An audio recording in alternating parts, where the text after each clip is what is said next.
Hey everyone, and welcome back to the Commander Clash podcast, where the Commander Clash crew discusses Commander-related topics. And today, as always, Okay. Just keep this in every podcast. Introductions. All right. As always, I have three people joining me, starting with Seth, probably better known as Saffron Olive. How's it going, Seth? Good, Tomer. How are you? I'm doing well. Just botching this intro a billion times over. This is exciting. Next up, we got Krim, better known as the Asian Avenger. How's it going, Krim? Yo, what up, Tomer? How you doing? Doing well. Richard, a.k.a. site owner and Secret Rendezvous #1 stan account. How's it going, Richard? My time to shine, Tomer. It's my podcast. Yeah, it actually is your time to shine, because today we're going to be talking about mono white card draw. Our top 10 favorite mono white card draw cards. We're going to be discussing which ones we think are the best when you're building a mono white deck.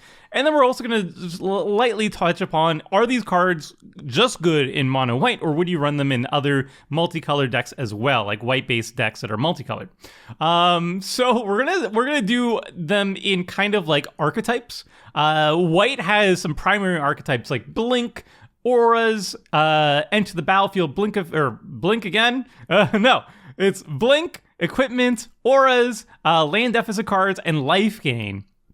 So if you're in any of those archetypes, we're going to cover that a little bit later on in the podcast. But first, we're going to talk about probably the most contentious, most difficult part about trying to find mono white card draw, and that's like if you're in a generic deck. If you're not in those specific archetypes that have multiple ways of really powerful ways of drawing cards, well, what else? Like if you're Angel Tribal, how are you going to be drawing your cards to make that work? So we're going to start with those cards first, and then move on to the most powerful / popular archetypes in mono white. But before we do that, we got to do two things. First of all, if you want to support the show, you can head on over to the mtggoldfishmerchstore.com. You can purchase the beautiful playmats stapled on Richard's wall, deck boxes, deck sleeves, tokens, and so much more at mtggoldfishmerch.com. And the other way you can support the show is if you can like and subscribe on wherever you're listening to this podcast / watching it, if you're watching it on YouTube.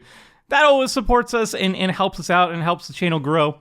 So please do that stuff. All right, let's kick things off with Seth. What's the first card that we would recommend for generic card draw in mono white? Well, I know Richard would recommend this card at a minimum. I'm not sure if we'd all recommend it, but that is Secret Rendezvous. 3-mana sorcery, you and an opponent each draw 3 cards. So this is a card Richard swears by. I thought it was really bad because you're the one spending the mana, you're the one spending the card, so technically your opponent's benefiting more than you are when you cast this card.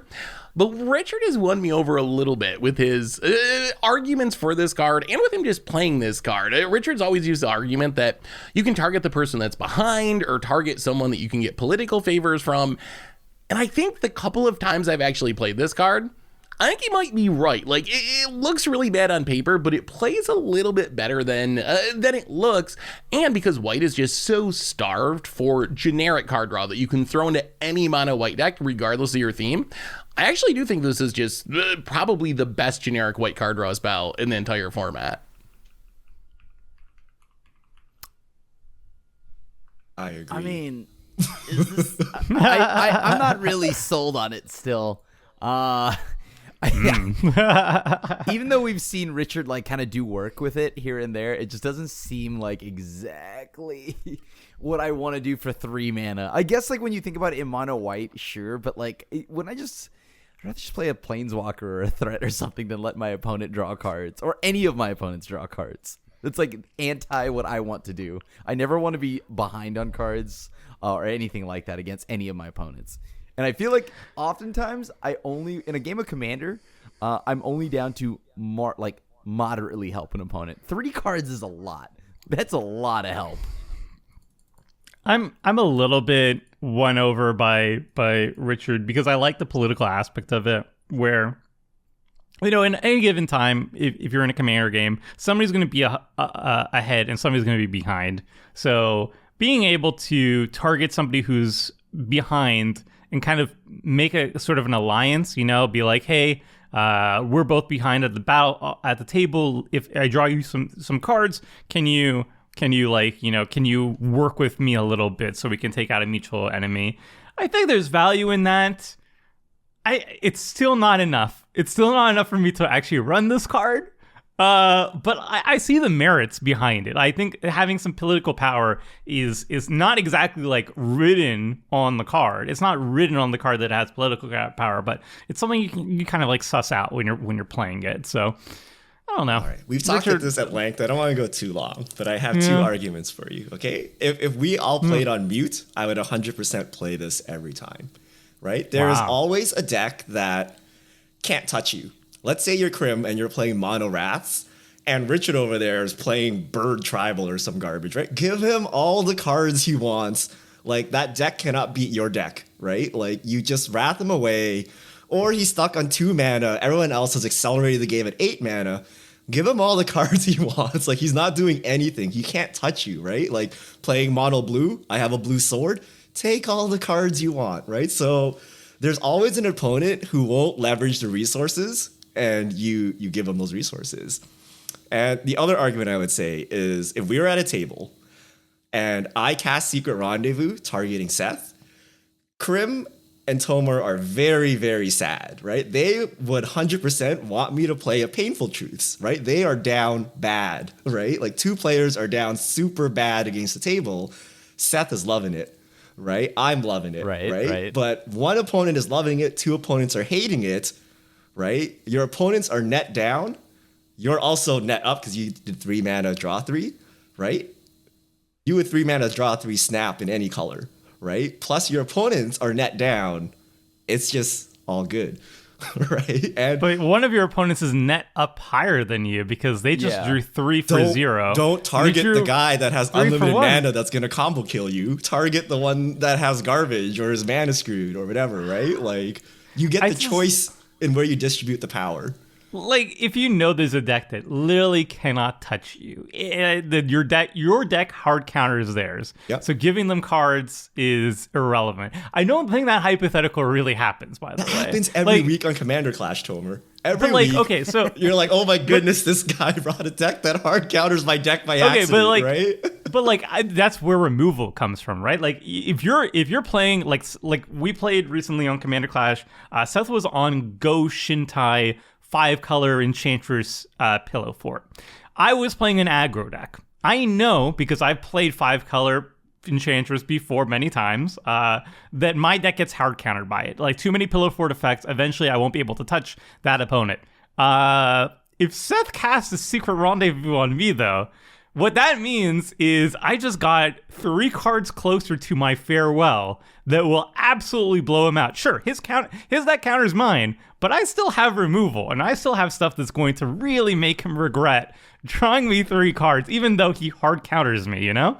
So, like, I mean, I agree. You can talk scenarios where this is like Chaos Warp can always flip someone into a Sandworm convergence, sure, right? But what? Like, overall, any deck has gonna have removal, like, and you're just getting them 3 cards closer to their removal that can blow you out, or you're holding a counterspell in hand, or you target the player you're about to lethal kill. Like, you know, there are many ways around this, right? You need to strategically think where to point the resources.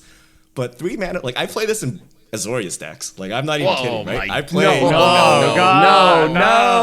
Oh my God, dude. Richard. Oh, you guys You're kidding, right? You're kidding. This is not desperation card draw. I legitimately think this is God. one of the best card draw spells in the game. Oh, right? No. Wait. Okay. Rhystic Study or Secret Rendezvous? Rhystic Study. Rhystic Study is clearly broken. Okay, but there's no 3 mana draw 3, right? Like, there's very Painful few Truce? in the game. Yes, if you're Painful playing Truce. black and more than, 3 colors, right? And that's the only one, right? Wait, But there's you really play this in multicolor decks? I was gonna say I would play this 0% of the time outside of mono white. You've kind of won me over on my mono white. Azorius control decks. There's a Secret Rendezvous in there. Why? You know why? You have I so will many give you all the options. creatures you you want have while so I many wrath good away your draws. board and lock you down, right? Like, I Richard- value. But why don't Richard you just also also 4 runs, mana like, Considerator? Oh my goodness. But Richard also runs Cartographer in green decks with rampant growth effects. So, like, I don't I don't even understand this at this point. Okay, we'll check back in 2023, see if you guys get on the secret rendezvous trade. Like mono white, I'll give it to you. I'll give you like if I'm not in the archetypes that are good, you know. That So have all, good all card three of draw, you I'll think run it's it. cope, right? Only mono white when you're desperate, and I think Lead is Zori. the only reason you don't play it 5-color is for double card white draw. is really hard. But if you can get double white to work, then you're good, right? I've played in any color decks. Wow. Blue does not need. Okay, all right, Richard. Right. All right. You guys win. I can't convince you guys. Okay, I'll just have to keep jamming this card in every color combination possible until you guys get it. It makes sense in maybe mono white. I'll give you that. Come on, you throw it in Azorius. That's a meme. That's so brutal. All right, we're gonna move on. Krim, what's our next card? So up next, we've got Mind's Eye, which, for those that don't know, that's a 5-mana artifact. And whenever an opponent draws a card, you may pay 1. If you do, draw a card. This card is a card I used to play a lot in like almost every like red deck or a white deck and things like that. But I don't know. I'm not playing this anymore. I don't think this card is good anymore. I think for 5 mana, it's just not doing enough for me. Unless like it only goes in like a few decks, like maybe like an artifact deck that can like cheat this out pretty easily or get some kind of like reduced cost on colorless spells. But for 5 mana, I'm not playing this. I am right with Krim. This used to be my go-to in mono white, in mono red. If you look at my old decks from like 5 years ago, it was going to be there every single time. I'm looking at my decks now. I just don't really play it anymore. I think there's a couple of like weird theme weeks where I've played it recently where I had to use like old border cards or like weird things like that. But in a generic deck, it's just too slow. If you think about how this works, 5 mana to cast and then 1 mana that you have to leave up. And if you want to do it on your each opponent's turn, you're going to need to leave up 3 mana each turn. That's 8 mana to draw your first 3 cards. Sure, it gets better from there, but it's way too much mana, way too slow. And we are getting Secret Rendezvous now. So we are getting other cards you're going to see on this list that weren't in existence 5 years ago. So now you just don't need it. You don't need it anymore. Secret Rendezvous made this one This is all obsolete. tier list. We're like Exactly. comparing every That's how card we to got- Secret Rendezvous. The GOAT. I'm actually pretty happy because I feel vindicated because I remember you guys would roast me when I said Mind's Eye was a bad card. And just, I feel good. This card has been trashed for a long time. I think it was better when you had less options, right? That's a no-brainer thing. But like, yeah, spending 8 mana to draw 3 and then going from there, it takes a long time. It takes too long for it to get valuable, you know? So I would actually run Secret Rendezvous over this. This was from the dark times where we actually had no white card draw and you would pay 8 mana for 3 cards and be happy with it. I will note this is one of the very few burst white card draw spells. So all the card draw spells we're about to talk, they're like very incremental. Like you got to play stuff, you got to do stuff. You draw 1 at a time. But this 1 card could theoretically draw you like 8 cards or something like that, right? So it's mana intensive, but you can actually like refill your hand with this if you're somehow left unchecked and did all this. So it has a purpose, but 8 mana over 3 cards is like maximum cope. I would not want to be doing this in 2022. If you're a ramp dot deck, I think I would run this. Like if this was a mono green deck that just is like, I just vomit out lands and I have like 8 mana on turn 4 or something, I could I'd see rather this, just play you know? like Eldrazi that draws 4 cards or something. Yeah. Like I don't know why I'm bothering with this Man's Eye if I'm ramping like a crazy person. I think this only can go in like an artifact deck. That's about it, really. If you Goblin Welder it out, would that be worth it? Would you put it in like a red artifact deck maybe? I had a red artifact deck, and this was in there, but then I took it out. It just isn't enough. I bet you an that's Esper Sentinel draws more cards than a Mind's Eye easily. 100%. I mean, probably Esper does. Sentinel. Yeah, why am I bothering tutoring this thing out and welding it? Like just use Oh my my God, we Esper don't- Sentinel, right? We didn't put Esper Sentinel on our list, by the way. Oh, Oops. oops. I think that's because that was goaded. No matter what, like everybody just kind of knew that was all right. Yeah. Well, How sure. did we miss that? Oops. Richard, can you tell us about? We'll just bump everything down. All right. We'll bump everything down. So Esper Sentinel single white mana. It's a 1/1. It's a human soldier artifact, so it has many relevant types. Whenever an opponent casts their first non-creature spell each turn, draw a card unless that player pays X, where X is Esper Sentinel's power. Not as good as Rhystic Study, but still pretty darn good, right? And I've never seen this thing go negative. You at least draw 1. Right? If you draw 2, it's like the greatest spell ever. You draw 3, it's a secret rendezvous, so obviously it's good. And you can draw a lot more, right? So this thing, even late turns, is pretty good. And the only knock is it's not as good as Rhystic Study, but that's like a super high bar, right? This is still auto-include, in every white deck. I kind of forgot about this. I think this is definitely better than Secret Rendezvous. if we're gonna have a go white card draw spell, yeah, like what? Esper Is that Sentinel even a? does like actually. Surely Richard agrees with that, right? Actually, beats it. We're not questioning. That's They're not both in S. question. They're both S. No Do way. you need me to pick amongst my children, Tover? Do you have to? Esper Sentinel, I would say, is the best white card draw ever printed.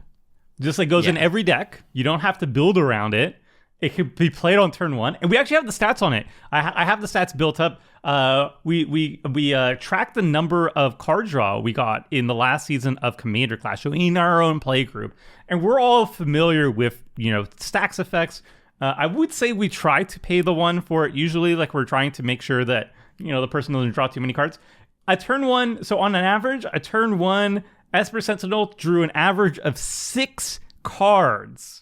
6 cards in an entire game. Turn 2, 2 cards. Turn 8, 1 card. So obviously, diminishing returns on this card, but it's a 1-drop. If it draws 2 cards, it's already like insane. It's taxing your opponent, so it's not free. Like if it doesn't draw cards, it's not doing anything. It's still doing that. It's a 1-drop. It's an artifact. It's easily tutorable. Like it gets even better in like equipment decks and ways of pumping it. Like this card is insane. Like this is legitimately a good card. I think this is really like good. peak white card draw. Yeah. This is like what it should look like. It also synergizes with all the other white card draw we're about to talk about. It's a weenie creature, so it triggers like Mentor. It holds equipment. It's an artifact. So it actually synergizes. You can also like bring it back with like Sun Titan and stuff like that. So it synergizes with everything white does. So it's really, really strong beyond its like actual ability. Again, like this is what I just imagine white cards looking like when it comes to draw. Like this is what it should be. Would you run Esper Sentinel in multicolor decks? Yeah, 100%. Yes. Some of them, yeah. 5 color. It's only a single white. Would you run it in a 5-color deck? Why would you not? I don't think it's that strong. It's not Rhystic Study good. Like, remember, it only triggers once. So, like, in the late game, it's really easy. Like, Rhystic Study, the tax is still going to add up because it triggers every single spell. With this, it only triggers on the first non-creature spell. So in the late game, it's pretty easy to, like, cast a spell, pay the 1, and then just have your turn. So I don't think it's, for me, quite like 5-color, double S played in every single deck. It is one of the white card draw spells on our list that I'm most likely to play in other archetypes. If I'm playing like a Boros artifact deck or something like that, definitely going to be in there. Some sort of weenie theme deck, definitely going to be in there. But I don't think it's quite like Rhystic Study. I just played in every single deck that can cast it because it's always absurd. This isn't quite that good, but for white, it is super strong. I mean, I'd probably put it in my Azorius decks. I do put it in my Azorius decks, actually. It's not as good as Rhystic Study, but it's still like an incredible card. I don't know. Yeah. It's so low opportunity cost. You don't have to build around it. You could if you want, but like it's so good. All right. Moving on. We got. Wait, is it me? It's you. I think it is. We haven't done one yet. All right, sweet. Oh, we got a card that the crew is very lukewarm about. I feel like this is going to be like the next Cursed Mirror topic. This is Wedding Ring. It's a new card from the Midnight Hunt. It was Crimson Vow Precon deck. Surprise, surprise, not available online because like a lot of the Precon cards from the last 2 years were not available online to us. Hopefully it does show up at some point. But that means we never got to play it on Commander Clash. I have seen it played in paper decks though. So this card is 2 and double white for an artifact that says when it enters the battlefield, if it was cast, target opponent creates a token that's a copy of it. And whenever an opponent opponent who controls an artifact named Wedding Ring draws a card during their turn, you draw a card. And whenever an opponent who controls an artifact named Wedding Ring gains life during their turn, you gain that much life. So you and your opponents, you guys are wed for the rest of the game, or for as long as these wedding rings are intact. Whenever one person holding a wedding ring draws a card, the other person draws a card, and whenever one person gains life, the other person's gaining life. There's caveats around that, but that's the gist of it. You're basically kind of like group hugging. You're working with one of your opponents to draw cards and gain life together. What do you all think about this card? To me, that sounds like Secret Rendezvous with extra steps, honestly, as you're reading that. Like, isn't it doing the same thing? You're spending all the mana and you're benefiting one opponent equally? Like, isn't if I'm understanding that very confusing wording correctly, like, that's what's happening, right? Like, I give it to Tomer. Whenever you draw a card, I draw a card. Whenever I draw a card, you draw a card. That's pretty similar to Secret Rendezvous to me. So the problem is it's 4 mana, but I think any issues you have with Secret Rendezvous about benefiting opponents, I feel like I would have the same issues for this card because you're the one spending the mana and your opponent's getting equal benefit out of it. And I'm paying like 4 mana on an artifact and all of that. Like, yeah, like I don't know. I don't know if this is like better or worse than a Secret Rendezvous because I'm still out on that one. But like I will say that it's not ideal. This is 4 mana, and then you like draw 1 over the next like 3 turns to match a Secret Rendezvous, right? This is not anywhere close to a Secret Rendezvous, right? This is actually to me a worse Mind's Eye somehow, right? Like you pay a lot up front and you get like very incremental card draw very slowly, and there's like no real way to like game it because they have to draw during their turn, so you need instant speed card draw to fire off on them for you to draw back, but you might as well just use it yourself. So, so it's a little weird. I'm not sure what you do with this. Maybe it's a combo piece, like maybe there's some combo potential here, but this seems like worse Mind's Eye to me. It's like really slow, and then you still need to work for it, and your opponent can get around it as well. Like they could snap off instant speed card draw at other times so that you don't draw cards. So it seems weird. I don't know. Does anyone have a real use case for this? Like what is the That's how you game it, I think, is you play it in a draw go style deck where you're drawing your cards not on your turn. So like for example, what was it? What's not the one? It's Ephara, God of the Polis. Like that sort of style deck where you're drawing a card on your opponent's turns consistently. Whatever, we'll go past it. Seth, what's the next card on the list? Next up, we have the one land on our list in War Room. War Room, colorless land, comes into play on tap, 3 mana, tap it, pay life equal to the number of colors in your commander's color identity, draw a card. We actually recently talked about this, I believe, in the utility land tier list, and I think we were all pretty high on it. And I think one of the things that came up during that podcast is it's especially good in monocolor decks and triply good in monocolor decks in colors that struggle to draw cards like mono white. If I'm building a mono white deck, this is the first land I put in my mana base every single time, 100%. And it is good enough that in 2 and even some 3 color decks I will play it because I really like lands that can draw me cards. I really value having the option to draw a card when things go wrong and I don't have anything to do. I like having a land that can give me that value. So I'm really high on War Room, especially in mono white, but in other decks too. I think War Room's just a sweet card in monocolor and 2-color decks, right? Like it's just like why wouldn't you want that attached to your land? Other than that, I mean, I'm not playing anything past 2 colors. I'm pretty much the same. Like in a mono white deck, yeah, I'll probably put it in my deck. I still don't think it's a very good card. Like I'll be honest. I think paying 4 mana to draw pay 4 mana to draw a single card. Like even in mono white, like again, I can draw cards pretty easily in mono white as long as I'm playing a good mono Secret white Rendezvous, deck. Yeah. As long as you're playing Secret Rendezvous, you're good. You know, if you have Secret Rendezvous, this is better. This is better than Secret Rendezvous. Also, the biggest thing is that mono white really needs basics. You really need basics because there's going to be some cards that are all stars, like actually insane. Do we agree so you much, need but not a Secret Rendezvous, Tomer? I'm sorry, Richard. Tomer's just projecting all of my thoughts, but Secret Rendezvous stops. You've gone too far. I'm not with you on Cartographer Sock either. I'm sorry, Richard. You don't need this card. Like I find we never actually activate it and I'd rather just have a basic. So this is like kind of a lukewarm card for me. Like, we don't activate War Room that often, right?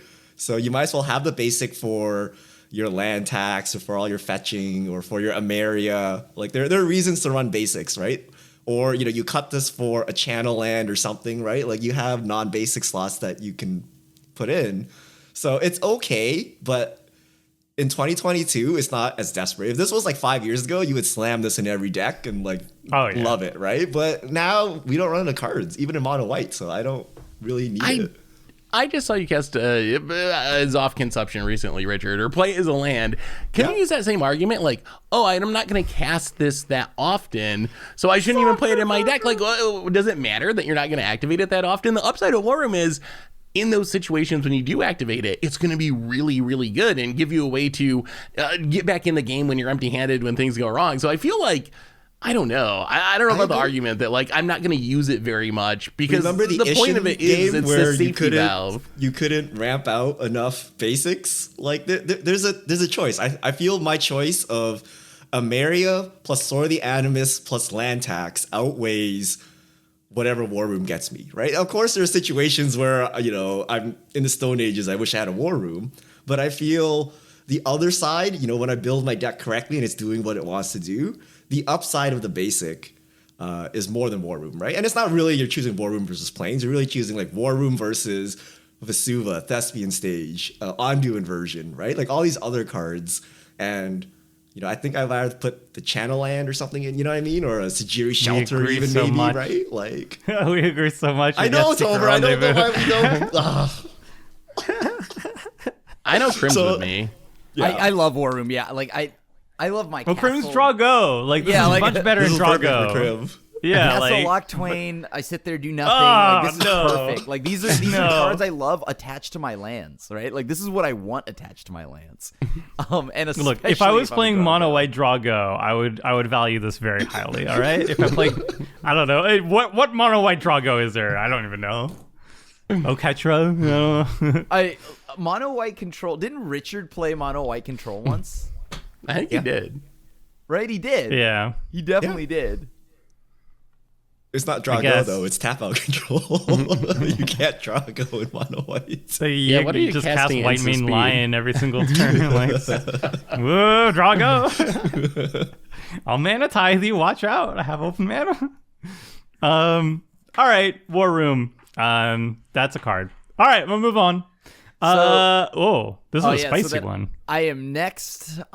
So the next card is Pursuit of Knowledge, which is 3 and a white. It's an enchantment. Skip drawing a card. Put a study counter on Pursuit of Knowledge. Remove 3 study counters from Pursuit of Knowledge. Sacrifice Pursuit of Knowledge. Draw 7 cards.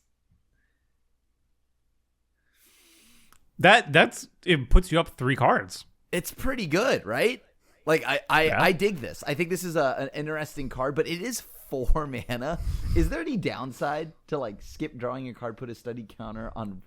Someone removes it. Yeah, somebody. That's the downside, right? Okay, because like that is like kind of scary. I don't know how much I like that part, but I think it works, right?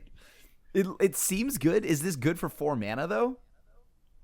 So 4 mana, draw 4 essentially, right? Yeah, but like in some weird janky way with extra steps. Yeah. I think it's good. That scare me. I don't think you can play this fairly. That's where I'm at with this card. Yeah. Like if I'm just gonna run this out on turn 4 and not draw cards until turn 7 in hopes of it going off, I think I'm gonna have a bad time. Like someone's gonna kill it. I'm gonna need those cards to like stay alive over the next 3 turns. Like, so I don't think you can play it like that. But if you can build around this in a way that you can draw those cards quicker, and I don't know how you can do this easily in mono white. That's the main problem. Like I imagine if you're in like Selesnya, you got the Sylvan Library that just gets you there right away, or a Brainstorm gets 3 cards right away, and you like end up benefiting a lot. But I don't know if you can do that in mono white. So I think that's why it doesn't really see that much play. But that's kind of where I'm at. I could not imagine just running this out in a generic deck without building around it. And if I'm going to build around it, I'm probably not mono white because white just doesn't have the support pieces. I totally agree with that. I just like we're the cards we already talked about. It's like how many of them can draw cards so quickly that Pursuit of Knowledge is like good. Oh, also question for you all. If somebody played a Pursuit of Knowledge and you had a Disenchant in hand, if you had a way to destroy it, and it wasn't even the best target on the battlefield, would you still use a Disenchant on it? Oh yes, after 2 or 3 turns, yes. So you gotta wait until they skip a couple draws, and then it's like getting a bounce land with a strip mine. Of course, like that is just value. It's extra value. How could you not do that?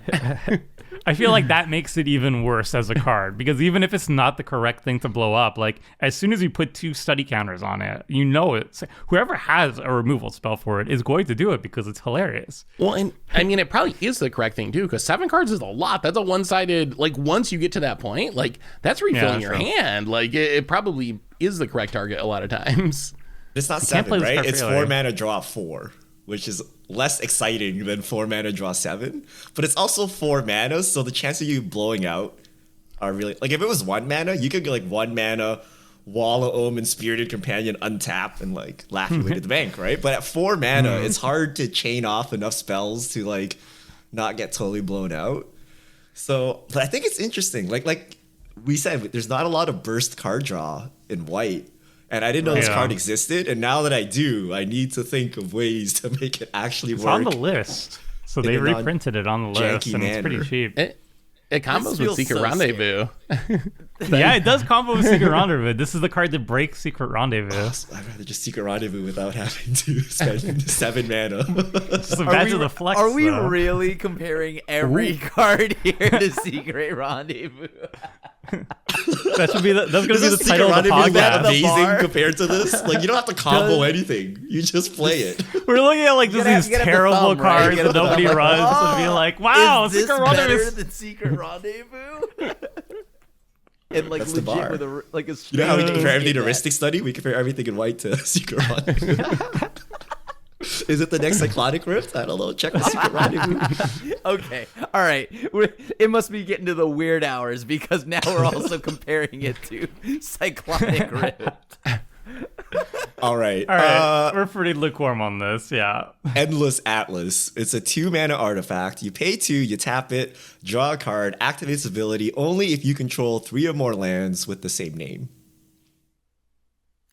Definitely sounds like a monocolored card. Right? You have to have 3 lands with the same name.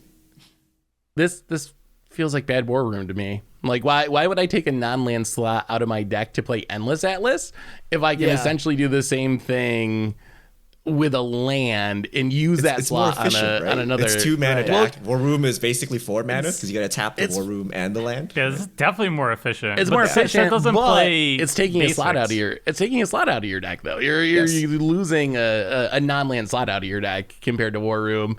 I feel like they're very similar though. Like they go in the same style of decks, obviously geared towards monocolored. I feel like if you're not playing War Room, you're not playing this. That would be my take. Yeah. I feel like there's no way you don't like you don't like War Room and then play this. Like War Room is just better, and it isn't on an artifact that can get blown up pretty easily. Would you play this in Azorius control? Like some kind of 2-color like slow deck, right? Like you're not trying to aggro someone. Like is this a thing? Would you do it? You still have to have 3 lanes with the same name. Yeah, so like that's achievable in a 2-color deck, right? It is, but it's harder to achieve for sure. I don't like this card. I used to run it in mono white decks and mono red decks, and I started cutting them all out because it looks to me like a bad Phyrexian Arena, which is a card I'm still not very high on. Paying 2 mana every single turn to draw a single card is just like, it's not good. It's my same complaint with War Room, by the way, but this is even easier to activate. Like this is more realistic to activate, but like I don't like this card. Plus, most of my decks do better. Like if you're playing a really slow deck, like a control-y deck, where you're just gonna go long and like grind it out, it's like not the worst. But I wouldn't throw it in generic deck. I think again, Secret Rendezvous is 3 mana, draw 3. This is 6 mana, draw 3. Oh, sorry, 8 mana, draw 3 over like 3 untaps, right? So it's like super slow. This had to be 1 mana to activate. Then I mean, it. I feel like if you're gonna play this, what about just playing Mind's Eye? When you say 8 mana draw 3, like that's the same math as Mind's Eye, and then Mind's Eye is cheaper for the rest of the game. I guess the upside of this is you can get it down earlier, but are you gonna do you want to spend your, I don't know, play this on turn 2 and turn 3, tap it, draw a card, go? Like, that doesn't feel very good either. Don't develop your board whatsoever. Like, I kind of feel like I'd rather Mind's Eye. I guess if you're stuck on lands, you can't use this, so maybe you're right. Maybe you just go with the Mind's Eye. I might go with Mind's Eye over this, personally. Mind's Eye is more consistent. Yeah, this card's doo-doo. All right, well, there's a recurring trend here. Better or worse than Secret Rendezvous? We're gonna get to the good stuff now. This is the good stuff. All right. So we talked about generic draw, and surprise, a lot of the generic draw is bad. We talked. I think of those, Esper Sentinel, we all agreed is very good. Secret Rendezvous, we all agreed is at least somewhat playable, and then the rest, we had some discourse on that, But here, this is the real heart of card draw, I think. It's when you are going into specific archetypes that white is actually really strong at. And the first one that I want to talk about is equipment draw. So if you're a white deck that is focused on equipment, you got Sword of Fire and Ice. It's an equipment that gives you protection from blue and red, and it draws a card and deals 2 damage whenever you're dealing combat damage to an opponent. Mask of Memory is my all-time favorite. When you deal combat damage, you draw 2 and then discard 1. So draw 2, discard 1. That's absolutely insane. And then obviously there's the best, most broken equipment, arguably, is Skull Clamp. You give a creature +1 and -1, and when the equipped creature dies, you draw 2 cards. Not only do you have in mono white, you have these equipment cards, but you have other ways of drawing those cards as well. Like Pure Steel Paladin and SRAM Senior Artificer that draw cards whenever you're casting those equipment. And white is actually one of the best colors for tutoring equipments too, like Open Armory, Steel Shaper's Gift, Stoneforge Mystic, and yeah, just there's a bunch. So what do you guys think about these? Anything pop out to you? Do you think this is like legit good card draw or kind of a meme? Cope? Is this cope? I mean, I think the equipments are probably among the best ways to draw cards in white, because white decks, like you said, naturally synergize with equipments, and most of them are just good cards, like Skull Clamp, Mask of Memory, Sword of Fire and Ice. You can throw those in any deck with a reasonable number of creatures, and you're probably going to get value out of them. So I think just as far as power level, these are almost like, in some ways, generic card draw spells. Sword of Fire and Ice you can throw in any white deck, and it's going to be one of the better card draw spells in your deck. Same with Mask of Memory. Like, unless you're some weird white deck that doesn't actually have many creatures in it, I feel like these are pretty generic. Like, sure, they get better if you're an equipment archetype, but even if you're not an equipment archetype, I think these are just really good cards. Yeah. I don't know. Some of them I worry it makes the most sense in what mono white's doing. That's they usually have low to the ground creatures, things like that. But I think I don't know about like Sword anymore. Fire and Ice is like okay. I think Skull Clamp and stuff like that is what I'm looking for. Yeah, I mean, so people will be like, "Oh, their equipment. They go with any color deck." But like you guys said, right? You have Stoneforge tutors it out. You have like the bestowed one, not the bestowed one, the renowned one. You have Esper Sentinel, like the staples you play in the color hold swords. Even Cartographer's Hawk, even you guys don't agree with me, right? But like the staples of the color are well suited to work with these. So you don't need to run like literal Voltron, but like SRAM and stuff like that, right? You can just slap it in and put it on your any creature, because white is creatures, right? Just like when you play blue, you don't need specific like instant sorcery synergies. It's like what the color kind of just does. So white typically just has creatures strap this onto. And the CMC of these is actually very good. It combos with Sun Titan, Savine's Reclamation, and stuff like that as well. So you have all kinds of synergies. And I would consider these like really strong cards. And I would play them in all color decks, but especially white, because white synergizes so much with them. To go along with what we were talking about with the equipment card draw, there's also a couple of creature payoff for it. Pure Steel Paladin, SRAM Senior Artificer, 2 drops that draw you a card when you play an equipment, essentially. So I think these are a little different than the swords and the Mask of Memories and the Skull Clamps, in that you do need a bunch of equipment to make these good. Sword, you can just play in a random deck, or Mask of Memory, or Skull Clamp. Pure Steel and SRAM, you actually need a critical mass of equipment, or it's not going to be worth it. What I wanted to ask you, but if you have that critical mass of equipment, it's going to be insane. Like, these are some of the most powerful cards. Pure Steel Paladin also allows you to free equip once you get Metal Crap, if you have 3 or more equipment or artifacts on the battlefield. The question I have for you guys, obviously these cards are great if you got a bunch of equipment, bad if you don't. How many equipment do you need to run these? If you're building a white commander deck, what's your threshold of equipment before you're interested in adding a Pure Steel or a SRAM or this effect to your deck? I want to say 6. No, probably more than that. Maybe 8. I think 8 is where I want to be before I add these cards. Actually, Pure Steel I probably added a little bit earlier because the Equip 0 is like super easy to get, you know? With where, artifact like, you're not lands and running other Pure Steel- artifacts, yeah. Yeah, That's true. and like you're going to be running artifact ramp and stuff, and like the Equip 0 is like super ususeful. But if like you the don't card have- draw is nice, but like I wouldn't put SRAM under 8. But if you don't have many equipment, is Equip 0 that good? I guess there's still a little bit of correlation there, so... I think It's gonna be a lot higher. Yeah, it's got to be. I was gonna go higher like than about that. 15 maybe, like definitely over 10 for me. 12, 15 before I'm really excited about these I'm pretty sure my cards. random white deck has more than 6 equipment, like 2 boots, Dousing Dagger, Sword of Fire and Ice, Mask of Memory, Skull Clamp, Sword of the maybe. Animus, Sword of Hearth and Home. I'm already at 7, and I don't jam these into like literally every deck I build. So I think you actually need a super critical mass, or you need a combo. Like maybe you're playing like Colossus Hammer or something, and you need that actual equip for Pure Steel. But yeah, I think it has to be like dedicated Voltron.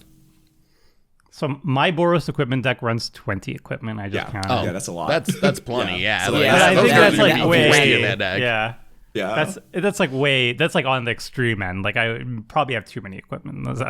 I mean, so in that deck, Tomer, are those like your best cards? Are those just like some of the most powerful? I would assume that with that many equipment, these got to be the cards you want to see in your opening hand like every time, because they're just so great if you have that many equipment, right? And Boros has other cards Yeah. similar to them as well, right? Like in the Boros colors. But yeah. Yeah. I think Pure Steel Paladin is the single best card in my deck because the Equip 0 is so useful. It's like literally ramp. It's like the best ramp in the deck. And then you're drawing cards too at the same time. SRAM is like significantly worse, but I mean, it's like, you know, cantripping all your equipment is still very good. And they both hold equipment too. So yeah, those cards are insanely good. Pure Steel is like one of my favorite cards of all time. People miss that about White, that even though it's got the reputation to be bad at drawing cards, like if you're in the right archetype, you could argue White's the best at drawing cards in specific archetypes, because these cards are just like bonkers. Gotta finish this podcast so I can show you guys that any archetype can draw cards. Thank you. But I think that was like the biggest thing is the reason why I want to do this podcast is like everybody keeps saying that White's bad at card drawing. It's like if you're actually in an archetype that White actually is good at, like White is really good at drawing cards, like insanely good at drawing cards. We saw how much like, we played Light Paws recently, and you saw how much Richard drew. He drew more than the rest of the table, and it's like because. You know, auras is what White is really good at. Equipment's really good at. You can't say like an aura deck doesn't have good card draw. And speaking about that, by the way, Krim, can you tell us about auras? Yes. Okay. So as you know, like Mono White has its artifact side, but it's also really good with its aura side, as Tomer's mentioned. So you have cards like Core Spirit Dancer, which is a 2-mana 0/2. It gets +2/+2 for each aura attached to it. Whenever you cast an aura spell, you may draw a card. And then, of course, there's Sage's Rivery, which is a 4-mana enchant creature. Enters the battle. It's an enchantment aura. Draw a card for each aura you control attached to the creature. And enchanted creature gets +1/+1 for each aura you control that's attached to a creature. So like, there's a lot that it does here. But I think one of the coolest things is like how solid the Enchantress cards are. Like you have Core Spirit Dancer, you have SRAM, you have Mesa Enchantress. So if you lean into like the creature side of Mono White, I like that Mono White has a lot of its like card draw attached to creatures, and tax effects. So I think these things are great, and auras, of course. This is my favorite archetype of all time, by the way. I love white-based aura decks so much. Sage's Reverie is like the best card ever printed, and I want another one. Please give me another one. It can draw you so many cards. It draws you like 6 cards when you cast it for 4 mana. It's insane. It's insane. You never see that on a white card, and it's so good, and it pumps it. Oh, I love it so much. Does it all. What's better? Okay, so you're building a white deck and you care mostly about drawing cards. Do you draw better if you go into auras or equipment? Like which of those is a better card draw archetype? I'm actually curious because they're both really strong, Auras. but auras probably. I think auras, yeah. Okay. Because you have more essentially pure steals, right? Like you get more of them in the enchantress colors, and then your enchantments also cantrip. Like a lot of enchantments cantrip themselves, and you also get the broken land, which is Serra Sanctum. And then you also get broken commanders like Light Paws. Like, okay, what's the best equipment? Like, so I think auras is more powerful than equipment, but like equipment is like, it's not bad. It's really good. It's just being outdone by auras. Equipment's far more popular. Equipment is 10 times more popular than auras will ever be. Equipment, finally, auras is getting acknowledgement because of Light Paws being utterly busted. But like, if you're looking for a cheap mono white deck that draws a lot of cards and you're doing it on a budget of like, $50, you can have a disgusting aura deck for $50. Whereas an equipment deck is going to be expensive. You want that sort of Fire and Ice, that's going to cost you $30. You want that Pure Steel Paladin, that's going to be $20. You want those good tutors, that's going to be expensive. In auras, what? Your Sage's Reverie is less than $1. You want a good tutor? Heliod's Pilgrim is like 10 cents. Like all these like insane cards for auras is like the amount of aura tutors in white is absolutely insane. There's like the open armory, there's Elan Tutor, there's Heliod's Pilgrim, there's 3 visits or 3 dreams or whatever. It's like 5 mana. You tutor up 3 auras. 3 in your hand. It's like, what, the mana efficiency is insane. And like 3 visits, what, like $1? It's $1 card. Like, it is such a good archetype. It's so good. I wish people. You would never play Sage's Reverie outside of auras, but you would definitely slam Sword of Fire Ice into random decks. So like any half decent equipment becomes very expensive. And then auras, like, you gotta play auras. Are you playing auras? If you're not, then like they're utterly useless. So that's why you gotta be all really in. Good. Yeah, you gotta be all in. But when you're all in, oh my goodness. My favorite archetype. I could talk an entire podcast. I'm not gonna do that. All right, we'll move on to the next one before I gush too much. Richard, what's the next archetype that we think draws lots of cards? All right, we have Weenie card draw, headlined by Mentor of the Meek, a 3-mana 2/2. When a creature with power 2 or less enters the battlefield, you may pay 1 and you can draw. And then there's other similar cards.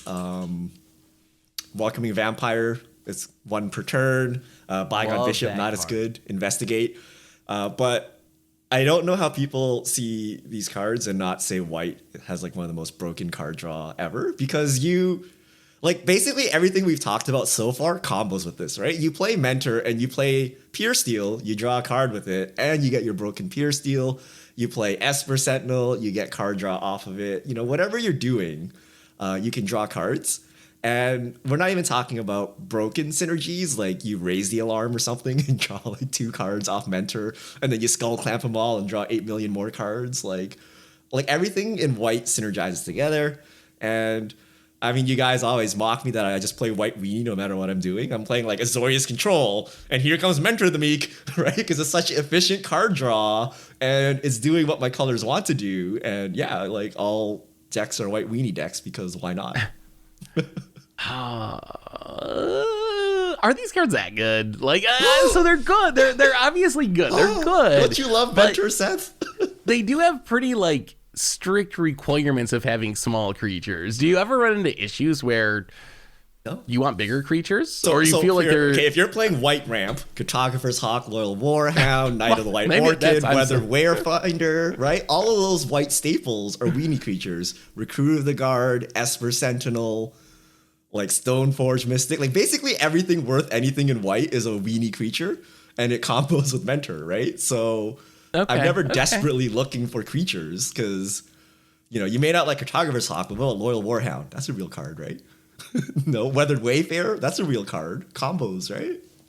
I mean, they're good, but I do feel like I don't know if I play them in every white deck. I feel like there's some of my white decks where I just don't have enough small things to trigger them. In similar to SRAM or these other cards we've been talking about, in the right version of white, the right archetype, this is going to be the best card in your deck. Welcoming Vampire, Mentor of the Meek, one of the best cards at least. But again, like, I don't think I would play it in just any white deck. I think there's some that I build where they just wouldn't trigger consistently enough to make it worth it. I think that, yeah, like, I don't know. I mean, Mentor of the Meek, Bygone Bishop, those are like, I don't know. These three cards are pretty good. When you're playing mono white, I think it's almost in every mono white deck because they're always going to trigger. I don't know. I think there doesn't need to have a requirement of like a creature cap or a limit to play these. As long as you're playing mono white, these are just in there. Especially something like, Welcoming Vampire. I think that card is just one of the sweetest new cards because you don't have to pay the mana. So yeah. I'm more leaning with Seth on this one, where I need to make sure that like my deck at least has like 10 cards that will trigger these cards. And while I love Welcoming Vampire, and I do like Mentor of the Meek a lot, I will say I'm not a fan of Bygone Bishop. I don't think it's a good card. Clearly worse. Yeah, that one's the worst one of them. Rank them. Well, yeah. Welcoming Vampire and Mentor of the Meek are enter the battlefield triggers. Bygone Bishop, you have to cast a spell, and then you have to pay 2 mana to get that card draw, which is the same problem with like we were talking about Endless Atlas. Like spending 2 mana to draw a card is a lot. I just don't run Bygone Bishop in any deck, honestly. I would go Welcoming Vampire, Mentor of the Meek, and then Bygone Bishop.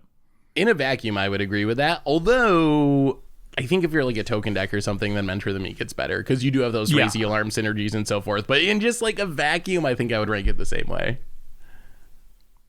With Bygone Bishop like way at the bottom because that card's pretty bad. I wouldn't play Bygone Bishop. I mean, Bygone you played in Bishop, dedicated weenie decks, right? Like really dedicated weenie decks. But generic, like Welcoming Vampires in every white deck I have.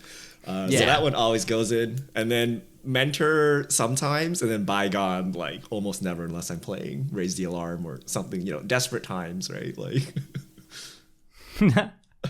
Well, Raise the Alarm doesn't work with Bygone. Again, you gotta cast it. No, okay. I gotta guess cast the creatures all. Like some kind of weenie deck where you're going super wide and pumping. You know what I mean? Like that style deck, you might actually use the Bygone Bishop because once you get past 3 mana, you have nothing to do with excess mana, right? So you just sink it into Bygone.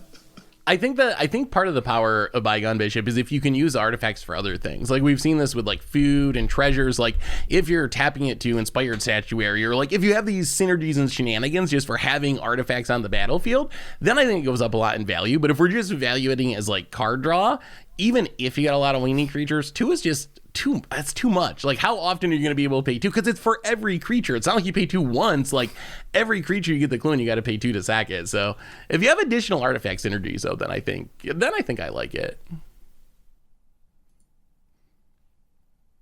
All right, we're going to move on to a Richard special of an archetype. Seth, what do you got for us that we consider a good card draw archetype?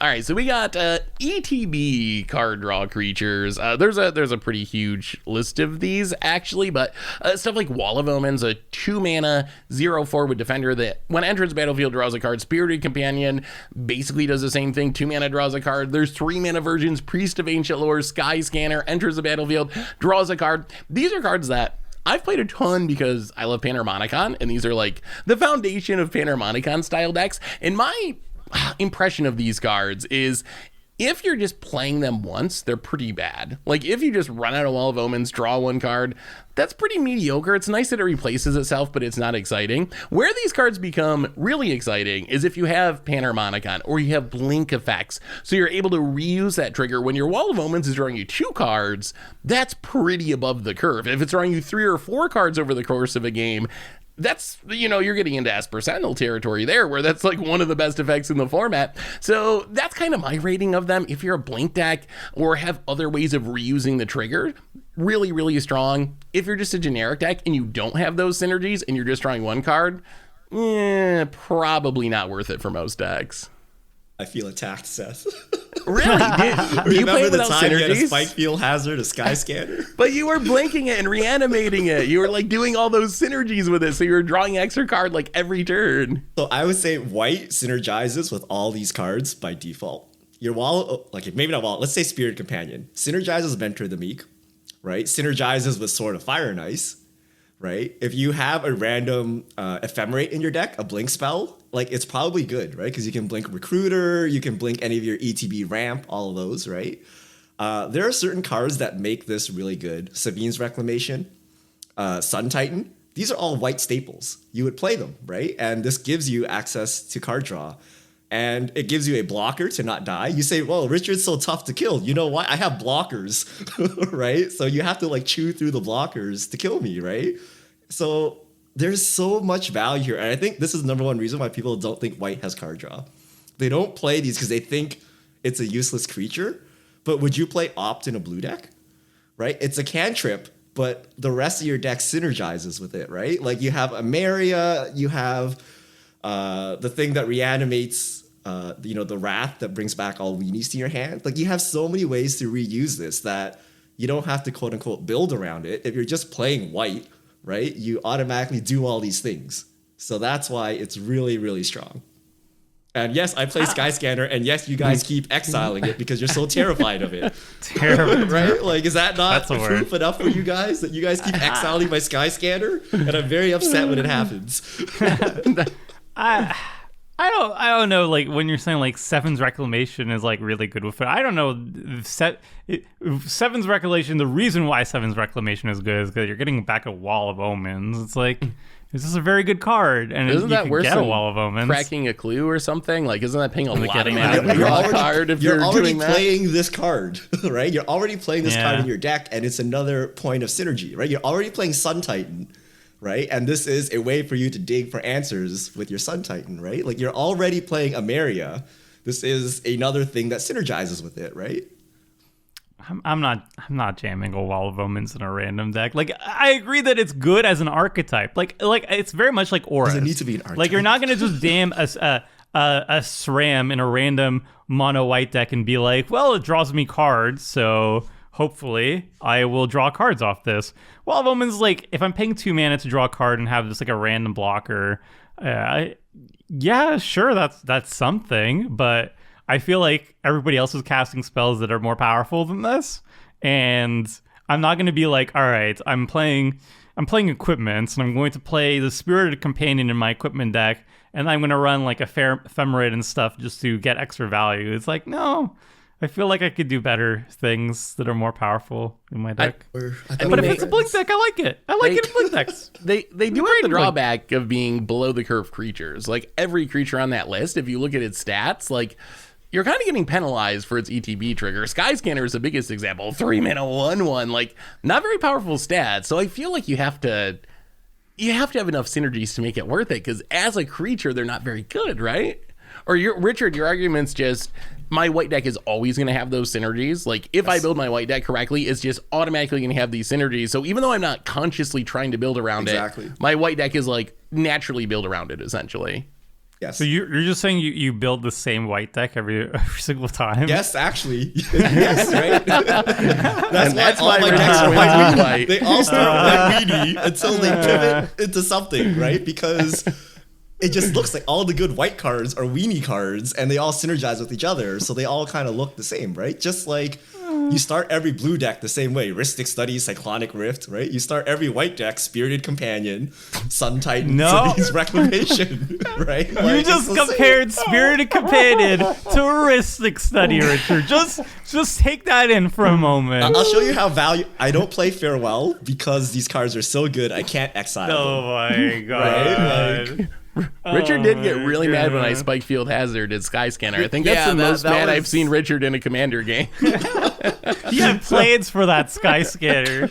They hold swords. They hold any sword, right? They prevent you from dying. Tomer only plays powerful cards, and then people remove him, and then he doesn't have dirty blockers to, block the 2020 coming his way, right? But I have a Spirited Companion sitting there because who's going to remove that, right? And then I chop block if you remove all my cards, it doesn't matter what cards I had because they were all removed. What if I had a bunch of Spirited Companions and you removed all my stuff and I died? Well, you play Spirited Companion into your good bomb. They remove your bomb and then you block with Spirited Companion, right? I don't have room for mediocre trash though. It's so good. Crib, you like Castle Ardenvale. How about this? Oh my god. That's desperation, Richard. Almost betting a That's card desperation. Come on, no. Reach. Castle Ardenvale is a good card. All right. You don't even think it's good, Richard. You're just looking for an ally on this. Do not put that in here. You know that card is good. I'm not having this discussion about that. All right, I'll get you guys. These are good cards. You play them generic. I play them in generic decks. I don't play in them specifically Blink decks, but you guys think it's all Cope and only in Panharmonicon Blink decks. This is definitely Cope. It's like I've had Blink decks where it's like you mass blink everything, and that's where these cards are really good. Like Glorious Protector, you exile everything and then you return back to the battlefield. Eerie Antidote, and then those cards become like draw 5, draw 6, and that's like insane. But like I'm not putting a Spirited Companion in my random. You're gonna have to build Spirited Companion Voltron or something and suit it. I'm sorry, Richard. I'm sorry. Sky Scatter, Mono White All-Star. I play Sky Scatter non-white decks all the time, by the way. Why? Oh, no. Why, Richard? Why? Oh no! It holds equipment. Comment section. Will you run Sky Scanner in random decks for the value? All right. You guys win. All right, Crib. Tell us about the other form of card advantage in white that we like. I guess like this is like mono white card advantage. I don't consider, but whatever. So we have cards like Land Tax, Archaeomancer's Map, Gift of the Estates. If you don't know what those do, so like Land Tax. By now, if any of your opponents have more lands than you can look through your deck, get 3 planes, and then of course you have 3 basics. Yeah, 3 basic planes. Sorry, and then No, not. It doesn't have to be planes. Any basics. Any basics. Any basics. Sorry, any basics. You get islands with this. I'm just used to seeing them in mono white deck, so I guess like there's no other reason for them to get a non-white basic. But yeah, Archaeomancer's Map is another artifact. It's just when it enters the battlefield, search your library for up to 2 basic planes, reveal them, put into your hand, and shuffle. Whenever a land enters the battlefield under an opponent's control, if that player controls more lands than you may put a land card from your hand onto the battlefield. So just more ways to get ahead on like when you're behind. I guess like all these things are like kind of card advantage, I guess, if you think of it that way. But I look at it as like just something like if I'm behind, I don't think this does much for me. I feel like, or if I'm ahead, these don't do that much for me, right? Like these cards don't seem that great. I think Land Tax is the single best card on this list. I mean, That's Land Tax is You mean like the whole list? The whole list of the entire list. Yeah. Of the entire list, Land Tax white is the card. best card out of all of them in terms of value. I mean, Land Tax is very powerful. I don't know if it's the best on the whole list over Esper Sentinel. I don't know about that. I think Esper Sentinel is probably the closest competition, yeah. The other, I don't know if I consider these card draw, though, honestly. Like, they are card advantage, but I can see where Crim's coming from with not considering them card draw.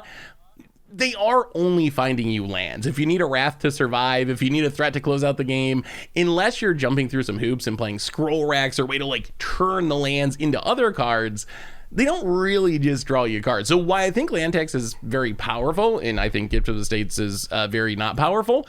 I don't really consider them card draw in the traditional sense of what I think of as card draw. Card advantage, but not card draw.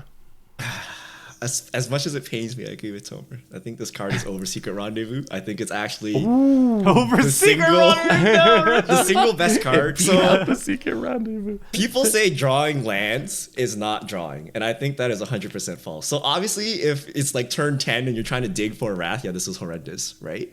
But if you think about your opening hand, how many lands do you have in your opening hand? 3, 4, right? And how many do you want to end up with when the game ends? Like all those extra lands you needed to draw out of your deck, right? And this is a 1 mana draw 3, 1 mana draw 5. It ensures you hit land drops the entire time. And you can also do shenanigans like Scroll Rack. But like even without Scroll Rack, I would 100% play Land Tax. It's a reason you don't play War Room, right? Because you need the extra land to keep pulling out. I think it's the single best white card draw, right? Because you need to hit land 6, 7, 8.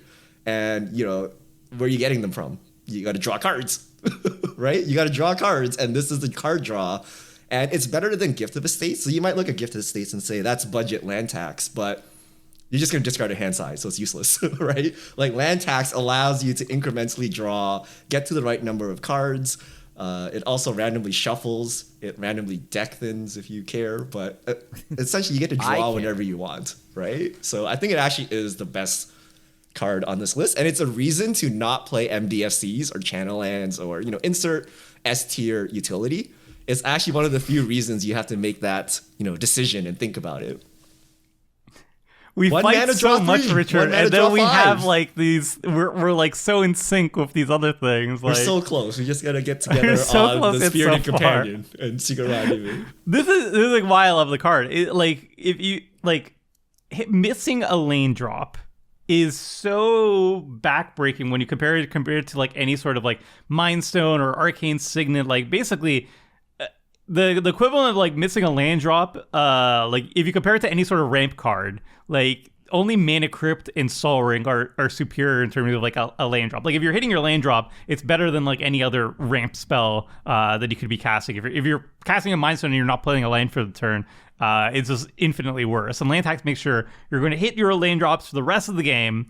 It can be a turn 1 play, and it's always going to be good on turn 1 as long as you're not the person who goes first in the at the table. So not really hard to play around. If you're in a 2-color deck, it gets also the basics from the other color that you're running, so it's good even there. I would even consider it in some 3-color decks, but one monocolor for sure, 2-color absolutely, 3-color maybe. And also, I even think of it as like 5D chess deck thinning. Like if you don't want to be drawing lands anymore, keep saying yes to the trigger on land tax. You'll discard down to hand size. Great. Now my Sun Titan that I can get back that basic planes that I put on in my graveyard, or my Seven's Reclamation can now ramp me out basic lands as well with land tax. So it's amazing. Not to mention like Scroll Rack. Like if you have a Scroll Rack in your deck with land tax, it literally turns this card advantage engine into card draw. You just you take Scroll Rack, you take all those basic planes and you just shove them into your library and you draw cards instead of them to get actual gas. So that's like one of the best combos or synergies in mono white. This card's insane. Like I think it's the best. Like people say like, oh, you're crazy. Land tax is not the best white card, but I think land tax is probably the single best white card in the format. Let me ask you guys. Oh, go ahead, I'm sorry. I agree that land tax is very good. The others are not. I don't think the other ones are good. That's the thing. The land tax is obviously just like a very, very powerful card. There's a big gap. Archaeomancer's math is great. Archaeomancer is like real good. It's not available online, but I have it in a couple of my decks. It's really good. Like worst case is drawing you 2 lands, which is not ideal. But like if you ramp out an extra land with this is insane. It's draw 2 reach, lands and right if someone has more lands than you. It's a Kodama's Reach that sometimes does better than a Kodama's Reach, Which, I mean, imagine a mono white Kodama's Reach. Like, come on. That's good. Well, it also sometimes doesn't Kodama's Reach, right? Like, it's conditional. Yeah. Its floor is you get 2 lands into your hand. It's always going to do that. But is it going to ramp you? Bad divination is its floor. Oh, I really take issue with considering this card draw. It's not card draw. Like, why? Okay. Here's my question. You need to draw lands and spells, right? You can't just draw only spells. I feel like, is Opt a good card? I think we all agree the Opt is like a reasonable card. 1 mana draw card.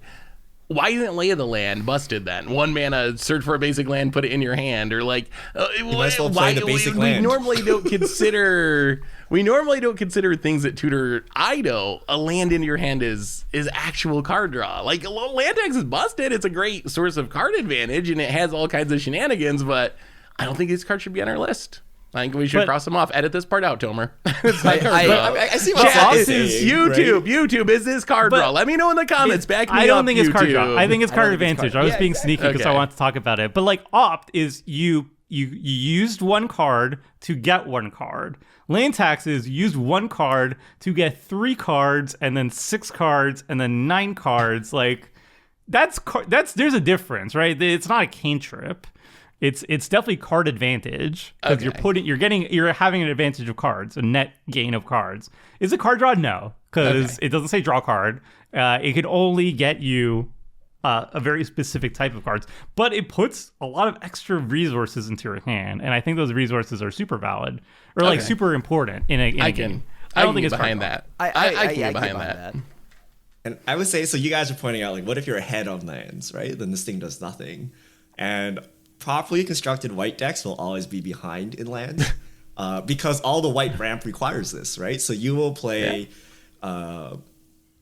Lotus Field, you will play Bounce Lands, you will play Karuz to reduce the lands, Urza Saga, right? To reduce the number of lands you have. And the only time you're super punished is if you're literally the first player and no one ramps and you don't draw one of these effects. But otherwise, you can pretty much control it, right? And you can even do desperation things like strip mine someone knowing that you're drawing the land back, but that's a little desperate. But there are ways to control the number of lands you have, and it's not just for this card, right? Like all of your actual ramp, Cartographer's Hawk, Loyal Warhound. Does Weathered Wayfarer have a stipulation on it? Yes. I don't remember. Yeah. So you need to be running all this deficit stuff anyway to make it work. So I don't consider it a real drawback, and the upside is just so tremendous. Like 1 mana draw 5, 1 mana draw 6 or whatever, right? So yeah. Plain text, best white card in the format. That's my take. I stand by it. Better than Swords and Plowshares. Better than Secret Rendezvous. Okay, well, Okay. I don't know Top about 2. that. Okay, Better than I take Esper it. Sentinel. Better than Esper Sentinel. I maybe Esper Sentinel's better. I'm not sure. Actually, I think Lantax is better than it. After looking the stats of how much Esper Sentinel was drawing, I think Lantax draws more. Card advantage is more. All right. So Smothering next up, Tithe? All right. Feather and Smothering Tithe? I think Lantax is Okay. better. So that's probably that one's close. That's a pretty good card. Okay. I've heard about that card. Yeah. It's I'd have to think about that. Yeah, I'd have to is think about super that. Is close. it better than Smothering Tithe? I'm not sure. All right. not Next sure. up, we have. I don't think there's no way it's better than Smothering Tithe. Okay. This is not Smothering We'll Tithe. do a cast on it. The Lantax Well, versus yeah, Smothering that's what I Tithe thought. cast. in Life the Gain. future. Life gain card draw. So these things draw you when you gain life. So Well of Lost Dreams, 4 mana artifact. When you gain life, you may pay X, where X is less than or equal to the amount of life you gained. If you do, draw X cards. Donna Hope was a recent card where 2 mana enchantment. Whenever you gain life, you may pay 2. You may pay 2 if you do draw a card, and it also makes soldier tokens for mana. This good? Dawn of Hope's doo-doo. Is this good in life gain decks even? I don't like paying 2 mana to draw a single card. I think that's like Endless Atlas. We talked about that. I don't like paying 2 mana to draw a card. And then there was another card we talked about that I don't like paying 2 mana to draw. Bygone Bishop.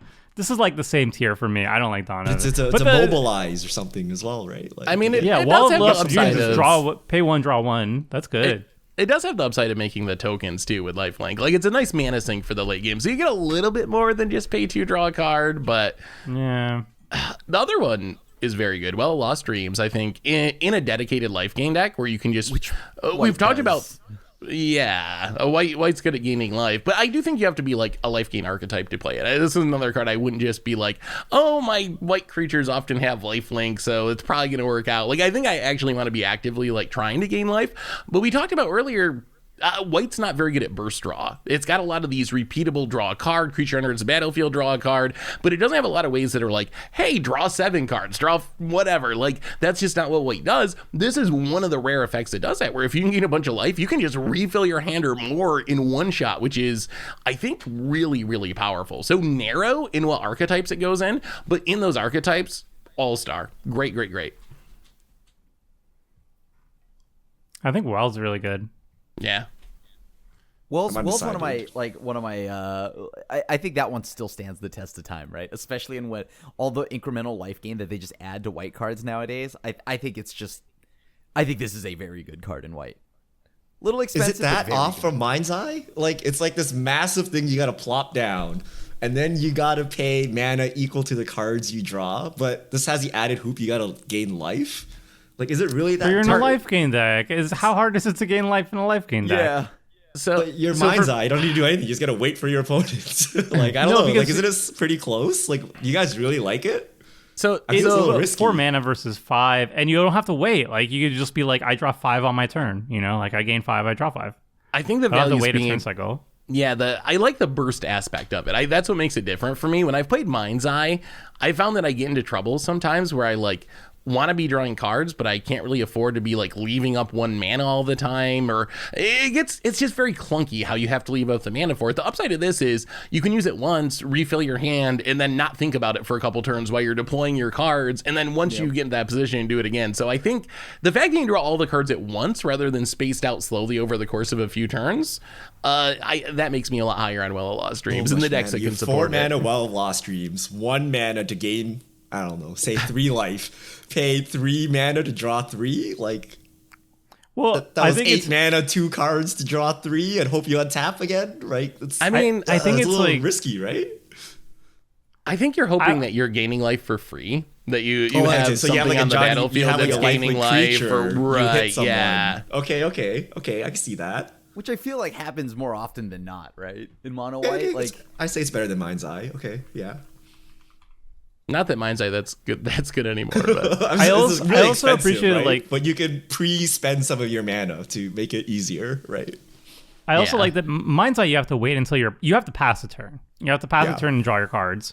And then this one is like you can draw 1 card and then you can cast that card that you drew. So I think that the timing of it is a little bit better.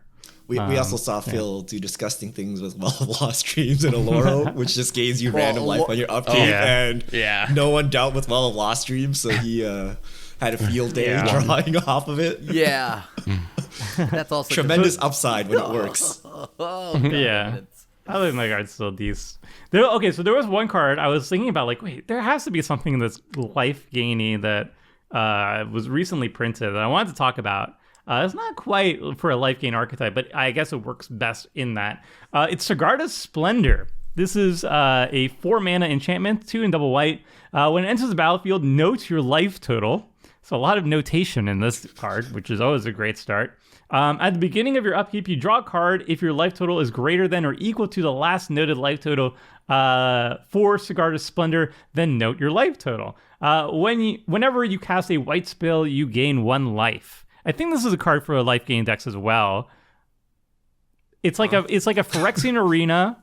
So you're drawing 1 card per upkeep, but your opponents can deny you if you lose life, if your life total is lower than the last time was noted. But it can also gain you some life in a mono white deck, especially because if you're casting spells, you're just gaining some life too. What do you guys think about this one? I don't like that it incentivizes your opponents to attack you. Yeah, like you draw 1 and like I think it incentivizes your opponents to hit you to get your life total down so you don't draw a card. So I think I'd want to be like pillow forting or like a dedicated like hardcore life gain deck or something. But I think just like running it out there, I'm a little nervous about how much heat it's going to draw as people try to keep me from generating that free card advantage. That singular card. people legitimately people will punt you, like hit you just for having life gain, like more life than anybody else. Yeah. Like they will kill you for a lot less, right? And like I've seen tables where people like there's a Brea, there's a full, they're like setting up, but like this person has 60 life, so let's just kill them. This just gives them even more incentive to kill you. Well, If it draws you a card every turn, it's good. Like you pull this off and you've got 4 mana Phyrexian Arena, like what? It also draws you. It also gains you life. So like if you have a lot of cards that care about gaining life, like your Well of Lost Dreams, or whenever you gain a life, you get put a counter on something. Like it does that as well, which is equivalent to like a 2 mana artifact. I'd play it in a life gain deck. Like if I got extra synergies, but in a generic deck, I don't think it's going to work out often enough. This is mostly based on playing it in standard and thinking, oh, this is going to be sweet and draw me an extra card every turn, and then realizing in practice, like that doesn't usually happen, and a lot of times it's not actually drawing an extra card. It's drawing an extra card like half the time or something, which is a little less exciting. You're gonna be this narrow, you need to draw a lot, or you need to do something. Like I don't want to jump through all these hoops and then get like mediocre card draw, right? Like I think a lot of the generic card draw we talked about is just like straight up better. So just play that even in your life gain deck. Like why jump through all these hoops and then end up with these kind of mediocre results? Like, all right, so this card is kind of very meh. We'll I move think this on. card is just bad. I don't even think it's meh. I don't know about All it, right, even though it was straight up released bad. like 2 sets ago. That's how bad it is. All right, we'll move on to the Richard special, the deadliest card for both me and Seth. What do we got here? We have a Coveted Jewel, a card that Richard has played to pretty great effect on Commander Clash in various decks.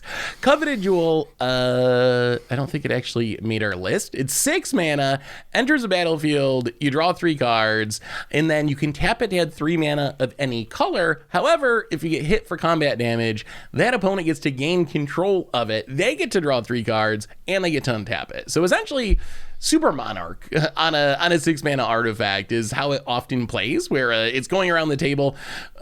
This is a card that I don't think I've ever just played, although I have seen Richard go off with it in Blink style decks. If you can keep reusing its Blink effect, it's kind of a huge burst of card advantage. Would you just play this in a generic deck? I feel like Richard is going to be the one that says, yes, it always works, like he does with every other card. I don't think he would, kills but... us with it. He keeps killing us with it. That's why you think it's good. But it's only because we're just a slave to card draw, all right? Would you run this in other play groups, Richard? It's 3 mana, draw 3. Okay, so because you pay 6, right? You get a refund of 3. You're in white, the blinking colors, so you can Fallow your Guardian, you can Flicker Wisp, you can do things to blink it back, and since you're in white, you're playing all these useless weenie creatures that can actually defend it. You have enough like chump blockers and random crap to like block and not get it stolen, and in the worst case, it gets stolen, all the heat is taken off you. You just drew 3 cards, and then, someone steals it, and then all the heat is to kill that person to get the 3 cards, right? So, and you may not have creatures, right? If you put this in your deck, you probably have a lot of creatures to defend and reclaim this. I actually think it's really strong. It's really strong. It's so good. Hearing Richard talk about this, I think he's just described his whole theory of winning with mono white in command. Everything Richard's saying, if you're thinking about it, it's oh, my Wall of Omens is essential because it's defending my Coveted Jewel. It's this list of horrible cards, but when you put them all together, it somehow makes a good mono white deck. He has one deck list. He has one deck list, and it's always the exact same cards. And he's like, well, it's really good with my Spirited Companion that can block for it. It's what? Okay. And then I blink it from all my blink cards that I keep running. Richard, this is literally your deck list. That's the best part about it. It's a list of deck cards here. When have you seen Run of the Cards? You ever seen Run of the Cards? Nah, man. I got all the mana, all the cards I ever wanted. We have esports week coming up, and he's gonna be I'm gonna play this mono white League of Legends deck, and it's just gonna be Spirit Companion is Ezreal, obviously, and this Coveted Jewel is the jewel that Vi needed. It was Land all right. Pax is gonna represent Piltover. Yeah. It's a good Richard, card, though, you're just right? running the exact same deck over and over again. We need an intervention, all right? It's so good. All right. I believe you, I guess. You guys don't like it? It's better or worse than Secret Rendezvous? Rendezvous is way better. I feel like if I was playing the Richard deck, I would really like it. But in the decks that I play, I don't really like it. Well, what if you couldn't defend it? What if it was just literally 3 mana, draw 3, and then your opponents can all take it if they want, right? Is that good enough? No. I mean, I like the Monarch, and this is Super Monarch, so no, probably not. That's even worse if this is Super Monarch, right? Because everyone definitely will kill you then. Well, and Monarch comes attached with an ability usually. You're not just paying 6 mana to put a Monarch emblem on the table. You're getting a creature out of it or some other ability. So I'm gonna say no. I don't think playing it fairly is good enough for non-Richard players. For Richard, apparently it is because we always lose to it. So. Just play all the cards together and you'll see how great they all are. If you just keep playing the Richard deck, it'll be great. If you don't have synergies, I'm not running this card. Would you run it if you had synergies? Yes. I will run it by mono red artifact deck. If it's really good with scrap, I don't think it's good in mono white, honestly. I think it's so much better in mono red because you can goblin welder it. So you draw 4 cards and then you use it for mana, and then you Goblin Welder it back into the graveyard, and nobody can touch it, and you get another artifact, and you do that over and over again. That's sweet. I love that. That's my value train. Mono white though. How are you even blinking at Flicker Is there a Wisp? mono white deck you would play this in though? That's the $1 million question. The blink deck, maybe. I don't know. Are you ready? Little Like, Flicker is Wisp? Felidar Guardian Flicker Wisp not playable cards? Like, I don't understand. Yeah. Like, all the They're card all pieces stars I with- list with you are fall like of white them. staples, right? They're not like these obscure niche cards. You're playing them already, right? They're so good in modern. Like- you curve Yo, out with all right. Thalia, like, Wait, all right. Coveted Jewel is not legal in modern, is it? No. No. But if it were, I gave him ideas. I know. All right, we'll move on. This is a card that I just kind of added. Chrome. I think it's good. I think it's don't good. even know why this got added on the list. I was like, oh wow, okay. It's the last one. Okay, so the last card of the night is an God damn. artifact, and it is Idol of Oblivion. It's 2 mana, tap, draw a card, activate only if you created a token this turn. 8 mana, tap this, sacrifice Idol of Oblivion, create a 10/10 colorless Eldrazi creature token. What? So you all yelled at me for Castle Ardenvale, right? like you're not. Dude, Castle Ardenvale's better than this card. Would you just activate War What? Room instead of using Arden Veil and Idol of Oblivion? I would activate Ardenvale. I'd activate War Room. I'd do any of those over this, right? This card is gas. What are you talking about? Hold on, are you trolling me? I mean, You so caught- it's 0 you mana. drunk Like, up I at think 0. that's the upside compared to a lot of these other things where it's like 2 every turn, 4 every turn. I think if you're like tokens, then this card's really good. I would play this in basically any token deck. I would not play it because I got a Castle Ardenvale in my deck or because I just like have a thing that makes a token. No. You got to be like actually making a token every turn for this to work. So it's, to me, it's a little bit like token, I don't know, Core Spirit Dancer or something. The same, or Sage's Reverie. Like, if you're in the right archectype, really, really good. Every other archetype, absolute trash. This is like my favorite it's great tokens in card. Tokens, yes. Yeah. but like I just can't, like, I could play Castle Ardenvale across the board. All right, I'm just saying. This one, yeah, you gotta take a look at the list because all the other card draw, I think, is actually straight up better. Like Mentor. What? Unless you're making like 5/5 tokens, right? But like Mentor, Welcoming Vampire, Skull Clamp. Like there's other white card draw that synergizes with tokens. So depends on what you're listed to see this makes the cut. But I wouldn't say this is like the best card in your deck. I think it'd probably be one of the first ones you cut, unless you're somehow making like 5/5 tokens or something. Then all the weenie card draw goes out of the way. So I don't know. I think it depends on the list. I'm not sure. I haven't built too many token decks, but maybe. It doesn't fit the Richard list. No. There's no Spirited Companion that makes tokens. Yeah. Spirit I don't Companion think is a I've- I don't think token. I've seen Richard play this card, so I know it's not on here. Yeah. Right? It's not a part of his usual deck list. But you can make an That's how- Eldrazi out of it. For 8 I mean, Yeah. It's probably bad because I haven't seen Richard play it, and that's how I evaluate white cards. Has Richard Yeah. beat me with it no. on Commander Clash? Then it's S tier. All Otherwise, right, it's raising gotta be the trash. alarm in every deck. Idol of Oblivion. We'll get it done. But by that This card, logic, yeah. like Fledgling Anointed is Procession. also S tier, right? I feel like this card is just overlooked a lot. That's why I kind of throw it on the list. Because, like, I see people running token decks, and then they're not running Idol of Oblivion. And it's like, if you're running Welcoming Vampire in a token deck, this is like your second Welcoming Vampire. It's You- probably better you in pay green 0 or to draw a card. red or blue, like something that makes beefy tokens. Usually white makes like weenies, but if you're actually making like Yeah. 3/3s or 4/4s or something, constructs or whatever, right? Like then this gets a lot better because the other ones don't work. But even if you're just making 1/1s, like, okay, you have one Welcoming Vampire, you have one Mentor of the one Meek, and Skull Bygone the Clamp. Bishop's kind of garbage, so... But then I you feel have like it the makes sense. rendezvous. Like I don't know, is your deck just only card No, draw? we're Like not you gotta make some slots and Richard. Come cuts, on, right? Richard. I think it makes the cut. Maybe it's not the best card in the deck, but I think it would be part of my card draw package in tokens. And I would play it over Secret Rendezvous and tokens. I Yeah, I would disagree with never that, touch but we'll Secret not elaborate Rendezvous further. in tokens. All right. Well, we went through a lot of cards. General thoughts? Do you have a favorite archetype? Do you have a favorite generic card. Whoa, okay. Top three favorite cards from the list that you would run in your mono white deck. Oh God! If you had to do 3. Favorite or Pure best? Steel, Core Spirit Dancer, and Secret Rendezvous.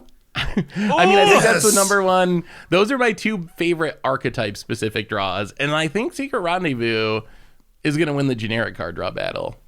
Okay. I think for me, I'm gonna go with probably Welcoming Vampire, and then of course, I guess like it. I feel like I have to pick the white cards. It's unfair if I pick War Room and stuff like that. So I'm gonna go with and like the artifact. So I'm gonna go with Welcoming Vampire. Aww. And God, there's so many bad cards here. Oh, come on. Come on, Chris. Wall of Come on. Omens. Pretend it's an Esper deck. And Mentor of the Meek. These are the cards I would probably play out of all these cards right now. There's so many S tier cards here that I can't choose, but I think top three, not ironically, like actual top 3 is Secret Rendezvous, Land Tax, Esper Sentinel, and then you can argue over the ordering of how you want to prioritize them, and some of them aren't truly S tier because you can't play Land Tax in 5 color, right? But you know where you can actually play them, I think their auto includes. I'm kind of close. I'm Land Tax, Pure Steel Paladins, Sage's Reverie. I think those are those are the ones. Reverie in there. Those are my favorites. Like you have to be in specific archetypes, except for the Land Tax. Land Tax goes anywhere. Land Tax is fantastic. No love for what's the enchantment? Pursuit of Knowledge? No. I want to see somebody run it though. That'd be fun. We've never even played the card. Yeah. I just don't want to be the person who does it because I want to be the person who disenchants the person who does it. You know? Yeah, exactly. You never play the card, right? Like, hey Seth, we're friends, right? Yeah, of course. You need to play a Lich deck where you incentivize everyone to destroy all your stuff at all times. But if you ever untap with it, you're about to pop off. Yeah, you start with your Secret Rendezvous and go from there. All right. We got there. We got through, a whole numbered list, or not even a numbered list. There's like a bunch of cards. Hopefully that was insightful. Let us know your favorite white card draw in mono white decks. Leave a comment down below. Tell us your hot take on Secret Rendezvous. We love reading those stuff as well. And yeah, like and subscribe and all that good stuff. And until next time, friends. See ya.